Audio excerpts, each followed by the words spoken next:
Ranger Maria. Come check the mail with me. Hey Jamie, come check this out. Okay. Hi, I'm Ranger Jamie, and welcome to Learning at Locks.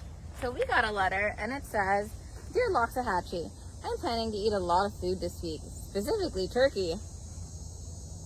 Can you tell me about what wildlife eat on the refuge? That's a great question. Let me show you.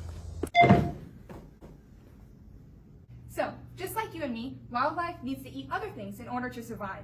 Organisms that eat just plants are called herbivores. Organisms that eat just meat, or other animals, are called carnivores.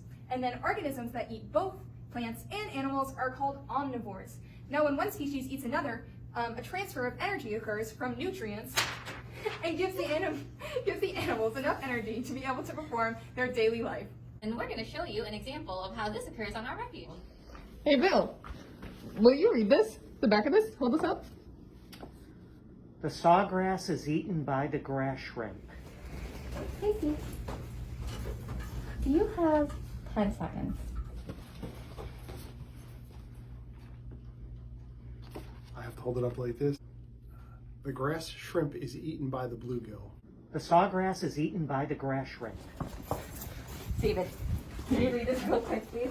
The bluegill is eaten by the wood stork. Bluegill is eaten by the wood stork. The grass shrimp is eaten by the bluegill.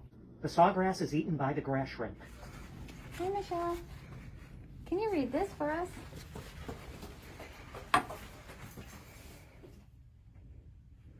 Out loud. Oh. The wood stork eggs are eaten by the raccoon. Bluegill is eaten by the wood stork. The grass shrimp is eaten by the bluegill. The sawgrass is eaten by the grass shrimp. Z. Can you read this? Yes, the raccoon is eaten by the alligator. The wood stork eggs are eaten by the raccoon. Bluegill is eaten by the wood stork. The grass shrimp is eaten by the bluegill. The sawgrass is eaten by the grass shrimp. And that's an example of a food chain. But actually, food chains don't exist in nature Food webs do. because organisms are interconnected and interdependent in the ecosystem. Exactly. So, the bluegill is eaten by the wood stork, but the bluegill is also eaten by the largemouth bass and by the raccoon. Thanks for joining us at Learning at Locks. See you next time.